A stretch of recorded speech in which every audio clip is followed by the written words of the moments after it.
Hi, everybody. Thank you so much for that introduction. Chard and I have been convincing various Floridians to drive us to the beach every day while they sit in chairs covered with blankets and we swim.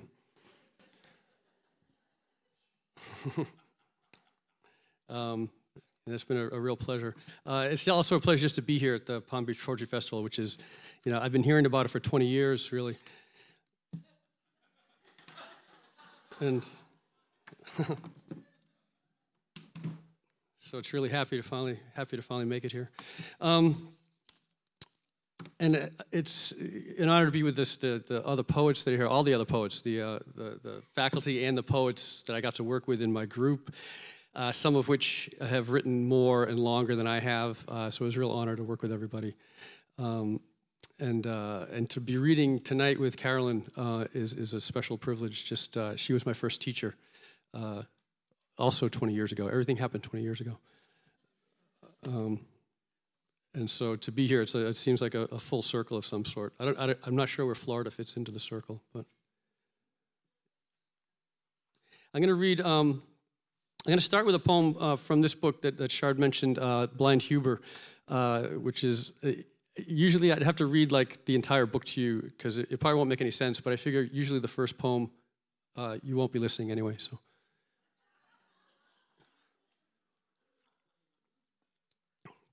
At least for me, I know it takes me a few poems to really start to remember them at a poetry reading, and I should pay attention.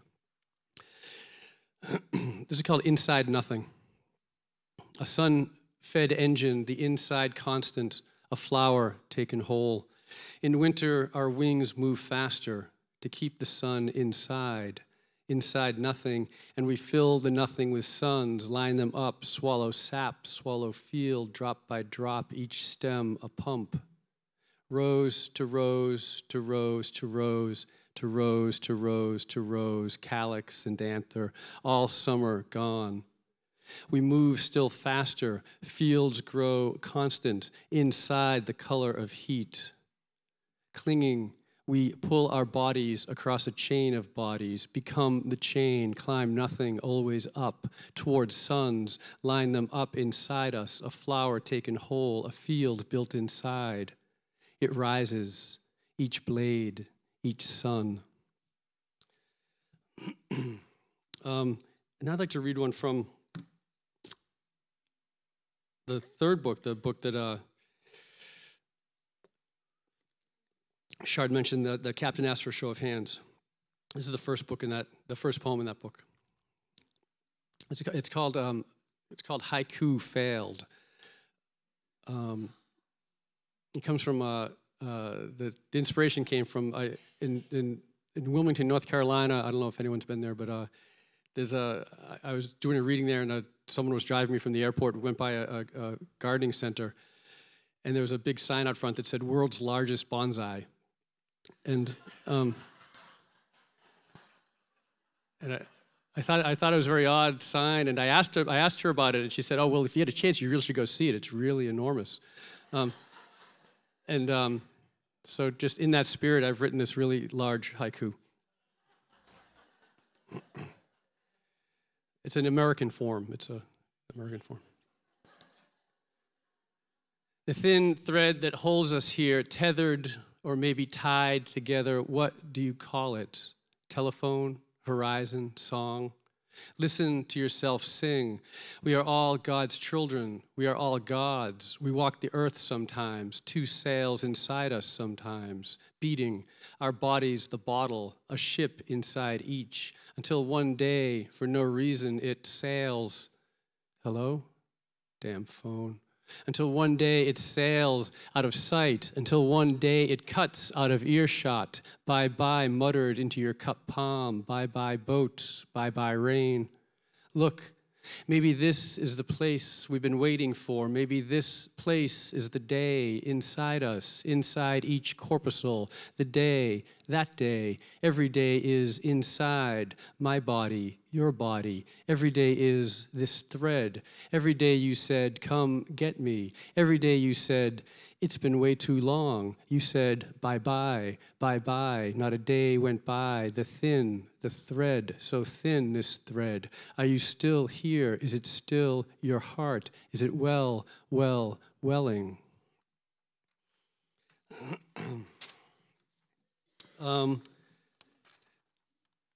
Now, I want to read a short piece from one of the memoirs, another Bullshit Night in Sex City memoir. I know this is a poetry festival, but I want to read this. It's, yeah. I shouldn't have even told you. You probably would have thought it was a poem. It's called The Piss of God. Sometimes a man falls asleep in the midst of buttoning his jacket, his fingers hanging on to the last button. Sometimes, embedded in hot asphalt, you see a key, shined by the soles of pedestrian shoes. You check your pockets, suddenly worried.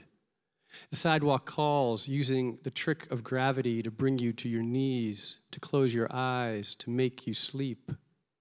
If there's grass, if you can see it, each blade catches a sliver of streetlight. Each blade wants you to hold on. Face down, you swear you can feel the earth spin. Hold tight, or you'll spin off into outer space. Forget about ceilings, about walls, about doors, about keys. The bread you ate at lunch is already turning to soil inside you. Night soil now, darkness hovering inside. Soon your flesh will crumble off you. Those on their way to work the next morning will pass your whitened skeleton like so many styrofoam cups. Bleached, perfect. If not for the rats, you could crawl beneath a bush, a bench, a bridge, the alliterative universe. Rats, too, can pass through that needle's eye to enter heaven as easily as they pass into a box imagined into a house. Houses inside buildings, houses inside tunnels. Some exist for only a day, some miraculously longer. This box held a refrigerator. The refrigerator is in an apartment. A man is in the box. Tomorrow, the box will be flattened and tossed. You've seen the garbage men stomping them down to fit into the truck. Wake up in the grass soaking wet. Dew is the piss of God. Another bullshit night in Suck City, my father mutters. And then there's the Celtics losing just across town. Last night, Mackie had a lazy boy set up in Rat Alley, watching a television hot-wired into a light pole. My father stepped into Mackie's living room, checked out a couple minutes of play. Can these still be called the glory days of Bird? Step out of your room, settle into a discarded recliner. Are you inside now or out? Position your chair before your television, take your walk, find your coffee. By morning, it will all be gone. No inside, no outside, no cardboard box, no mansion, no birth, no death, no container, no contained, a Zen koan, a frickin' riddle. A garbage truck hauled the TV away. Another will be put out on the sidewalk tonight. But a lazy boy, my Lord, maybe not again in this lifetime.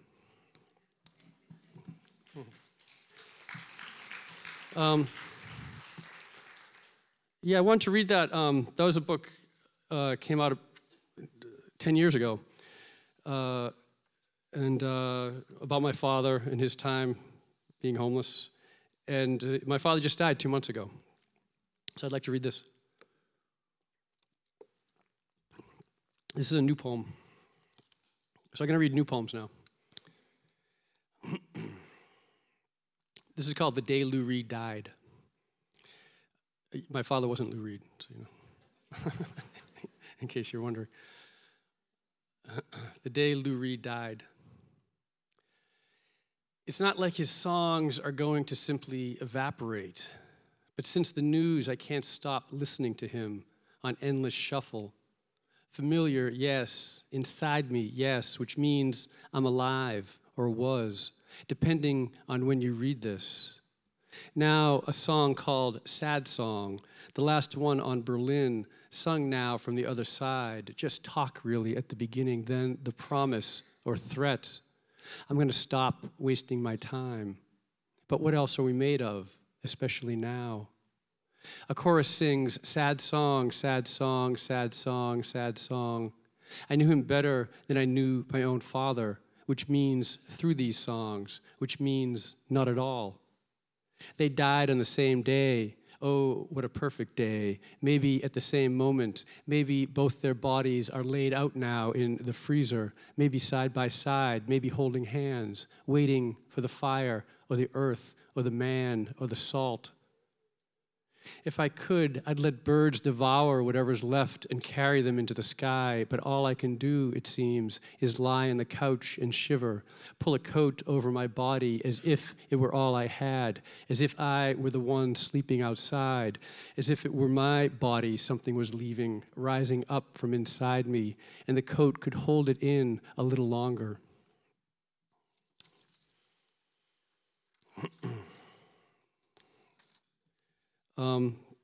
This next one, this is another one from my father. And this is the funny one. Just kidding. I was showing everyone this poem before I read it, saying it was a funny one, but no one really got, because the first line you'll see, it doesn't seem like a very funny poem. It's called Kafka. The cause of death seems to have been starvation. That's probably someone from Boston. Kafka. The cause of death seems to have been starvation. His throat closed, and so he was no longer able to swallow. On his deathbed, he was editing The Hunger Artist, which, perhaps ironically, perhaps not, he'd begun working on before he was felled. My father will, the doctor tells me, also starve to death. He also cannot swallow. I have said no to the feeding tube because, I imagine, that is what I would want someone to say for me. But really, how the fuck do I know? The fact that I am the one who will pull the plug on him, and that I will pull it with one simple word, is in the realm of the unbearable, but apparently, I will bear it. The doctor promises to make him comfortable, which means morphine. This, nowadays, is how the plug is pulled. Afterwards, all the money he buried under that tree, the take from his bank jobs, all of it will come to me, if I can get him to draw me a map, if I can find the tree, if I can find his shovel. In the house, the mansion he grew up in, soon a lawyer will pass a key across a walnut desk, but even this lawyer will not be able to tell me where this mansion is. In my father's masterpieces, his many novels, mine now to publish, I don't have to tell anyone I didn't write them, not a word. Yeah.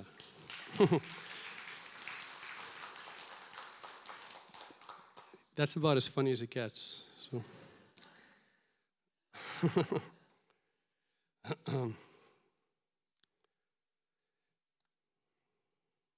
I'll try this one.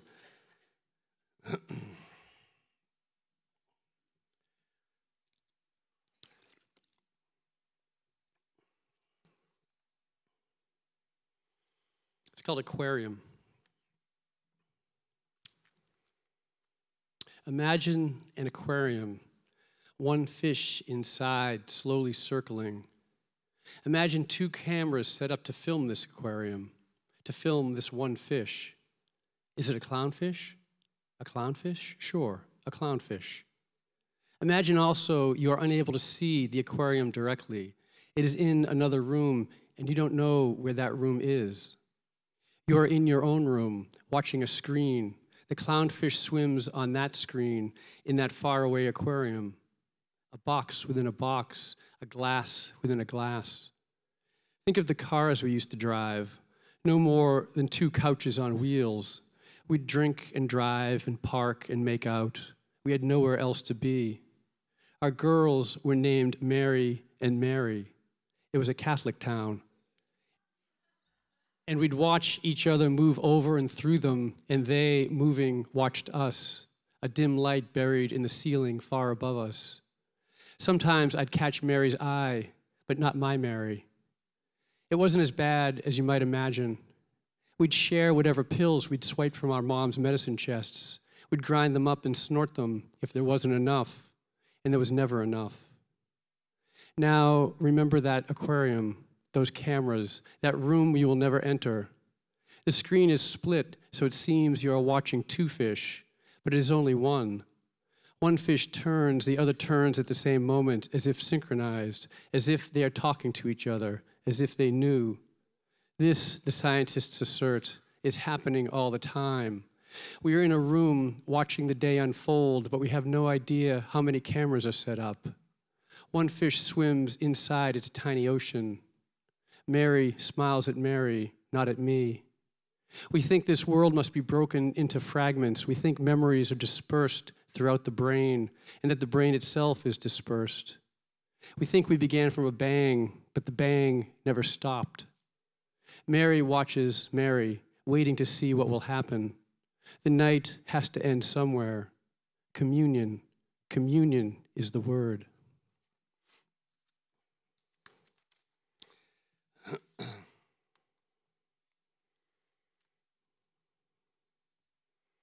I wanted to read this one. In our workshop this week, we did this process, this writing process. And I did this, the last time I was in Florida, I did the same writing process with another group, I think one town down, a town called Boca Raton, which I think translates as the rat's mouth, if I know correctly. And I wanted to read this because those days, the last 3 days when I've been swimming, 2 of those days I've been stung in the eye by a jellyfish, which I've never ever had the experience of uttering those words in that sentence before. Now it's happened 2 days in a row. Stung in the eye by a jellyfish. So this poem's called Jelly. And I wrote it last time I was here, before I'd been stung in the eye by a jellyfish. The hotel here is called the Boca Raton Plaza. Some of you might know it. My intern, Michaela, my great intern, was going to stay there when she came to here for the conference, but it turned out to be too seedy for her.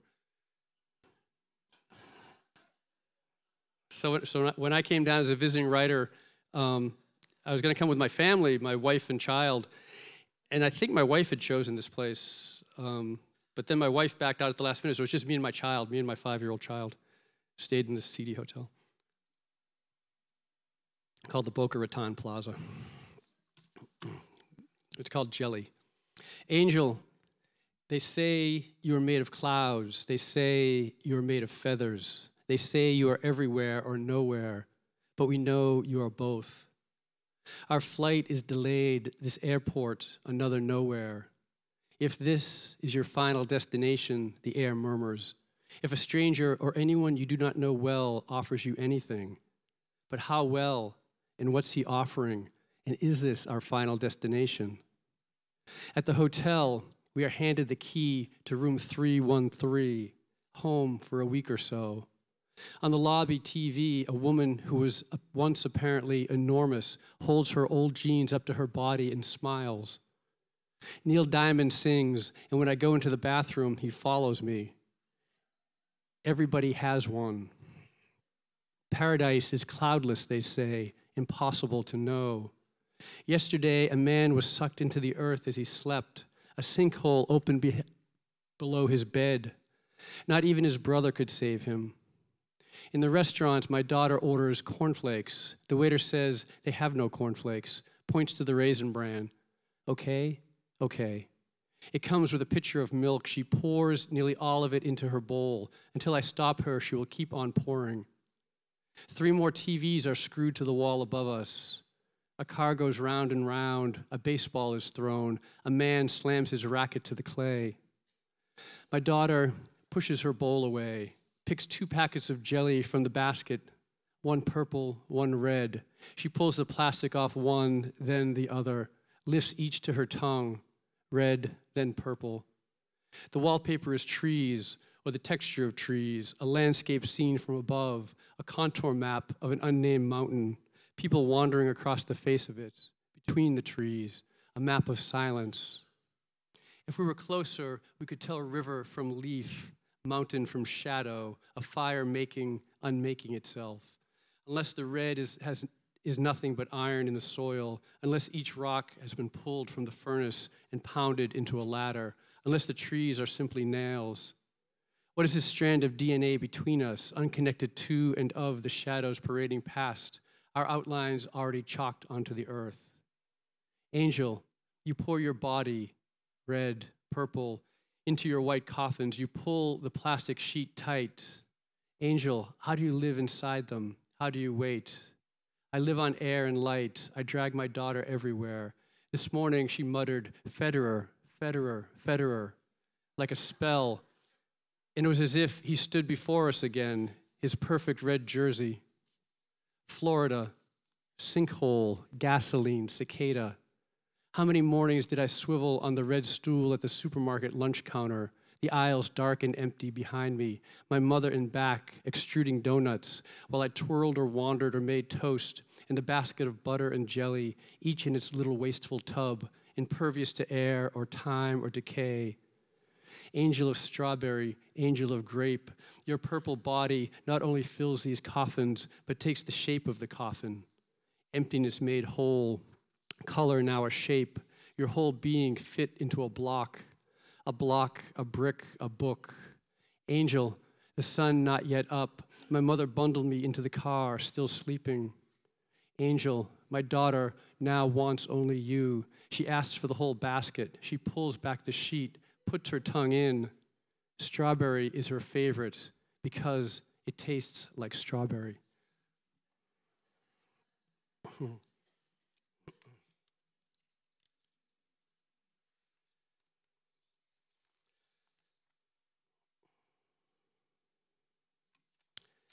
It's called Father Insect.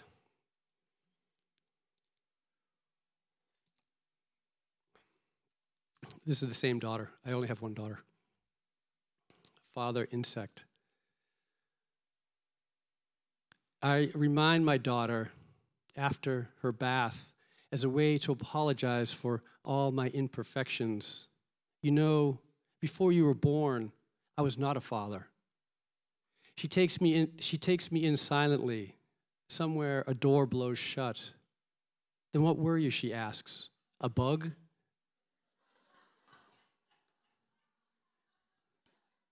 We'd been looking at pictures of cavemen, talking about evolution, about where we came from, about all those who came before us, and she asked, are they us? I told her about the carbon in her pencil, about hydrogen bonding with oxygen, about bacteria with only one thought in their tiny heads.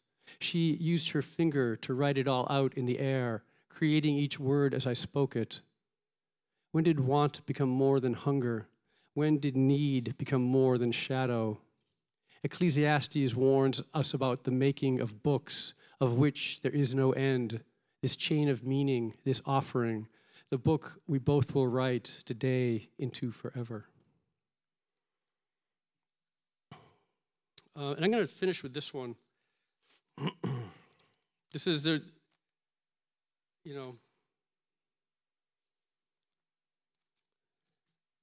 few people died this fall. Another one is Mikhail Kalishnikov also died. He invented developed the AK-47 rifle. I sometimes show this with, we're going to show a movie, but we decided not to. I decided not to. The form of this is a Pechakucha, which is I got the form, I learned about the form through Terrence Hayes. It's a Japanese form for presentation, business presentations, images followed by short bursts of text that sort of create a narrative that sort of, maybe to sell something, I guess, if it's business. But I wrote it in response to a film called The Typewriter of the Illiterate, which just shows a AK-47 moving from hand to hand through like all the countries of the world, all the different revolutions and horrible regimes and freedom fighters and everything else. But I take some lines from other people for this form too. It begins with a line from Jack Gilbert, "Love lays hold of everything." It's followed by a line from Borges, "What need is there to build a labyrinth when the entire universe is one?" A reference to the film Memento, a line from Heracles via Anne Carson, "To love the dead is endless tears." A line from someone named BJ, the Chicago Kid, and a song, "His Pain." I don't know why God keeps blessing me. And it ends with a line from Roscoe Mitchell, "Only silence is perfect." So I'll finish with this song, this piece. AK-47. 1. Love lays hold of everything. 2. And yes, all the houses whiten in the sun just as they, yes, whiten in the snow. And yes, from above, each one looks like a tombstone. Yes, just as a graveyard from above is a city. Yes, the world is one big graveyard after all. 3. A phone rings in a labyrinth. 4. This house, unpainted still, when you go back, if you go back, if you can find it, if you can find your way, it won't, it cannot, your hand on the door, be as you remember. 5. What need is there to build a labyrinth when your hand on the door, the entire universe is one? 6. The amnesiac in the film last night tattoos words on his body to remember that he is grieving his dead wife. 7. This house you grew up inside, this house you grew out of. 8. It lays hold of everything. It tears the top off a mountain. It pulls out the heart and calls it volcano. It pulls out the ore, lays it in fire, forges it with its hammer. It can be shaped into anything. 9. Inside this house, a gun was cocked, then uncocked, picked up, then put down, aimed, then lowered. 10. A phone rings in a labyrinth. The dealer taps the tip of his blade to your heart. See how his mouth opens to let the words out, words we cannot see. Surely we have been born for a reason. His mouth is dark as Alpha Centauri. 11. Alpha, the first, Centauri, warrior. You, a small part of this unending mouth. Light seeps from inside you. 12. The amnesiac's days are reduced to tracking down the man who raped and killed his wife, but the story is told backward, and the more we see, the more it seems that this is just the story he tells himself, that he cannot even remember his wife, that the wires are crossed, that maybe, after all, he is the one who killed her, and he is, after all, merely using vengeance as the engine to drive his body through time. 13. Yes, each of us is born with a gun on the wall. Yes, a gun in the closet. Yes, a gun in our hand. Yes, a gun to our heads. You cannot say it has always been this way, but it has been this way for a long, long time, and this way it is now. 14. And each face melts one into another as the gun is passed along, hand to melting hand, always held, always in someone's hand, the same gun in different hands or different guns in one hand, aimed or shot or raised over the head after the shot. 15. And eye for eye and dust to dust, the cartridges line up, each a word you must utter. 16. And the path each bullet makes through the air means only one thing. I am, I am, I am, I am, I am. 17. A phone rings in a labyrinth. This is a metaphor for the past. 18.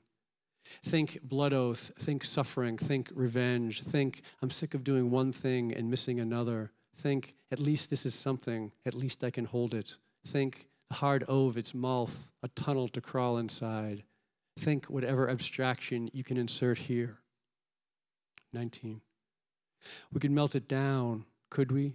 Into nails or bells or railroad tracks or a tin cup or the steel toe of a boot or a spool of wire or a shovel or a leg brace or a ladder or a bedpan or a scaffolding or a sewing needle or a typewriter or a hammer or a crutch or brake pads or a tiny crucifix. 20. To love the dead is endless tears.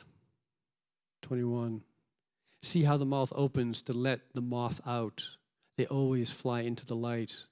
This might, after all, be necessary. We cannot know what change will blossom, what will become. We cannot know if each bullet is not a seed. 22. I don't know why God keeps blessing me. 23. Only silence is perfect. Thank you.